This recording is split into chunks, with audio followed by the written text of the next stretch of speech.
अधिकार नसताना काही जण मांस विक्रेता व्यावसायिकांना संशयावरून मारहाण करतात.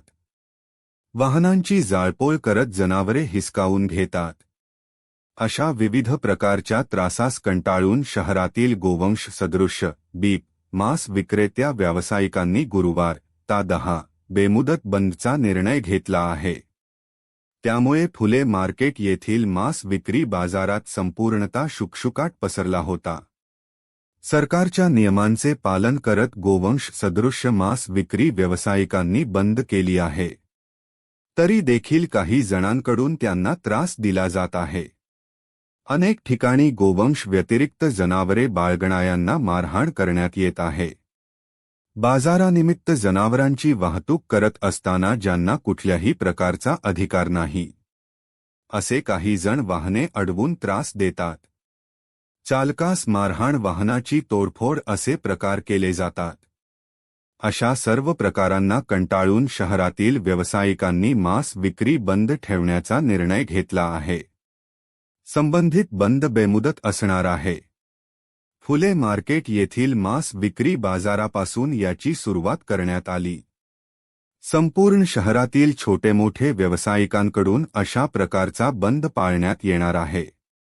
त्यामुळे व्यावसायिकांचे मोठे नुकसान होणार आहे. त्यावर आधारित असणारे छोटे मोठे व्यवसाय अर्थात चारा विक्री, मसाल्याचे पदार्थ, भाजीपाला यांच्या विक्रीवर देखील याचा परिणाम होऊन नुकसान होणार आहे. सरकारने याबाबत योग्य तो निर्णय घ्यावा, अशी मागणी व्यावसायिकांनी केली आहे. यावेळी शाहरुख कुरेशी, हेरून कुरेशी, टेड तकी शेख, रऊफ कुरेशी, जुनेद कुरेशी, तौसीफ कुरेशी, फरहान कुरेशी, गफ्फार कुरेशी, सलमान कुरेशी, शहबाज कुरेशी, फिरोज कुरेशी आदि उपस्थित होते.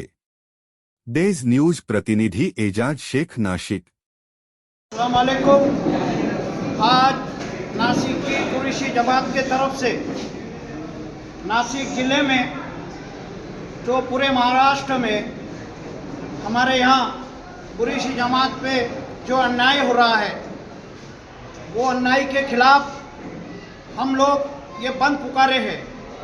बंद के पीछे सरकार ने 2014 में बोला था क्या घेणाऱ्याला 3 वर्षाची शिक्षा आणि देणाऱ्याला 1 वर्षाची। तो आपके टीवी के माध्यम से मैं पत्रकार बंधु को ये बताना चाहता हूँ कि 1,36,000 केस कुरैशी जमात पर पूरे महाराष्ट्र में हो गए और लेने वाले पर आज तक, ये देने वाले पर आज तक भी एक केस नहीं हुआ। इसको मद्देनजर रखते हुए पूरे महाराष्ट्र की हमारी जमात ने ये निर्णय लिया कि हम जब तक इस बात का निर्णय नहीं लगता, हम जब तक इस बंद को पुकारेंगे और ये आंदोलन जब तक हमारी सरकार नहीं सुनती, जब तक हम इसको बंद करेंगे। दूसरी बात, जो हमारे ऊपर आज अन्याय हो रहा, इसके खिलाफ अस्सलाम वालेकुम। महाराष्ट्र में जानवर खरेदी विक्रीवर कोणतीही पाबंदी नसताना महाराष्ट्रामध्ये बेकायदेशीरपणे जनावर वाहतूक करताना पकडलं जातात। प्रत्येक वेळेस जनावर कत्तलीसाठी जात नाही, परंतु पोलीस गैरमार्गाने कुरैशी जमातच्या लोकांना पकडून खोटे गुन्हे दाखल करतात। आमचे लोकांना काही एक गुन्हा नसताना मारझोड करतात आणि बजरंग दलचे काही गुंड लोक काही एक संबंध नसताना आमच्या लोकांना मारतात। पोलीसवाले काय त्यांच्या विरुद्ध व्यवस्थित कारवाई करत नाही। या विरुद्ध महाराष्ट्र बरेचसे जिल्ह्यात बंद पुकारण्यात आलेला आहे। आज रोजी आम्ही बंद करून सहभागी झालेले आहे। हा बंद कधीपर्यंत चालणार आहे? हे बंद जेपर्यंत महाराष्ट्र सरकार आमची ऐकत नाही तोपर्यंत बंद चालू राहील। आमचं मागणं आहे की जे बेकायदेशीरपणे आम्हाला मारला जातो, जनावर वाहतूक करणे कोणत्याही कायद्यात गुन्हा नाही, जनावर खरेदी करणे विक्री करणे गुन्हा नसतानाही बेकायदेशीरपणे आम्हाला पकडलं जातात, आम्हाला वाहतूक करू देत नाही, म्हणून आम्ही बंद पुकारले। मोठे गुन्हे दाखल केले जातात। Advocate T Q Shaikh.